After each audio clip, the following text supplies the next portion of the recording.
dobrodošli na slovesnosti o predaji vojaškega letala IAR-93 Orel, ki bo pomembno obogatilo zbirko Vojaškega muzeja Slovenske vojske. Stimate doamne, stimați domni, vă adresăm din toată inima un bun venit la ceremonia de predare. K besedi vabim ministrico za obrambo Republike Slovenije, Andrejo Katič.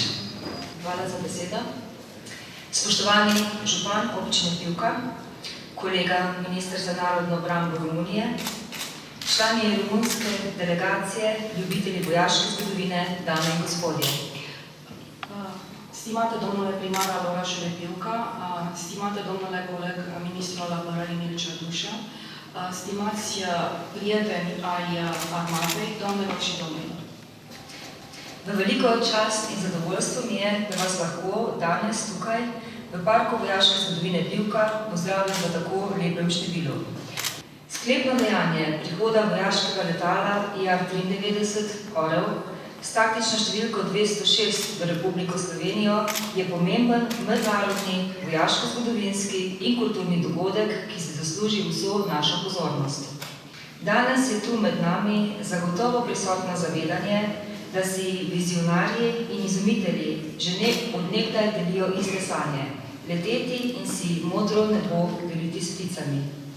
Slovenci smo ponosni, da smo se že med prvimi pridružili narodom, ki so pisali zgodovino letalstva. Brata Edvard in Jože Rusjan sta bila s svojimi za tisti čas zelo inovativnimi letalskimi poskusi med prvimi v tem delu Evrope. Tako sta precej prispevala k razvoju tehnologije, ki je omogočila nagel vzpon letalstva.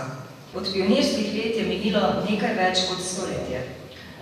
Le nekaj mesecev več kot 40 let pa je minilo od prvega poleta in domala okroglih 40 let od prve uradne predstavitve vojaškega letala Orel, ki ga danes z veseljem uradno predajamo na ogled ljubiteljem vojaške zgodovine. Ko se je v 70-ih letih prejšnjega stoletja začel skupni jugoslovansko-romunski projekt razvoja jurišnega in taktično-izvidniškega letala, smo tudi Slovenci postali del sodobne letalske zgodovine. Sodelovali smo v preslovanju letala, z njim so leteli tudi številni vojaški piloti slovenskega rodu. Zato vojaško letalo Orel za naš narod predstavlja del neprecenljive kulturne dediščine, ki nas spominja na naše napore v preteklosti pri razvoju tako vojaškega kot tudi civilnega letalstva. Spoštovani predstavnik romunske vlade, ministrski kolega, gospod Duša, veseli me, da lahko ta trenutek delim z vami. Na tem mestu se vam želim še posebej zahvaliti za vaša osebna prizadevanja za uresničitev projekta. Cenjeni kolega, verjamem, da se svojo prisotnostjo tukaj celotnemu projektu namenjate še posebno težo in pozornost tudi na meddržavni ravni. Ta velikodušna gesta jasno kaže na izjemno partnerstvo in prijateljstvo med obema narodoma. Hvala vam. Sama ideja, da vojaško letalo Orel najde svoj prostor v Sloveniji, se je porodila v dveh zaslonjaških društvih. To sta Slovensko društvo vojaških pilotov vseh generacij in ljubiteljev vojaškega letalstva ter sorodno Romunsko združenje za propagando in zgodovino letalstva.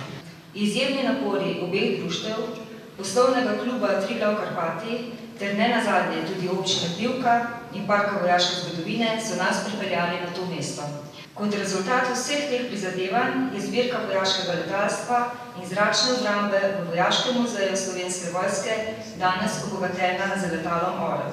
Za vaša prizadevanja, pozornost in srčnost, ki ste jih vse skozi namenjali temu kompleksnemu projektu, se želim v imenu Ministrstva za obrambo in Slovenske vojske vsem in vsakomur izmed vas iskreno zahvaliti.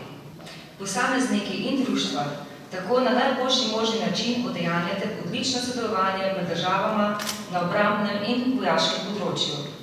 Današnji obisk je to še dodatno potrdil, saj sva z ministrom Dušo izmenjala poglede na aktualne razmere v mednarodnem okolju in se zavzela za nadaljnjo krepitev dvostranskega sodelovanja. Naj nam bo vodilo prihodnjega sodelovanja misel, kako neverjetno je, kaj zmoreta človekov in pogum. Dosegata nebo in presegata čas, sanje spreminjata v resničnost, ustvarjata letala in letite z njim vedno dlje in vedno više, kdo ve dokot. Spoštovanje, Slovenija in Romunija si delita skupno preteklost na vojaškem nebu. Prepričana sem, da vam lahko oba z ministrom Dušo zatrdiva, da bomo brez dvoma skupaj ustvarjali tudi prihodnost na kopnem, morju in nebu. Hvala in hvala za vašo pozornost. Vă mulțumesc și vă mulțumesc pentru atenție.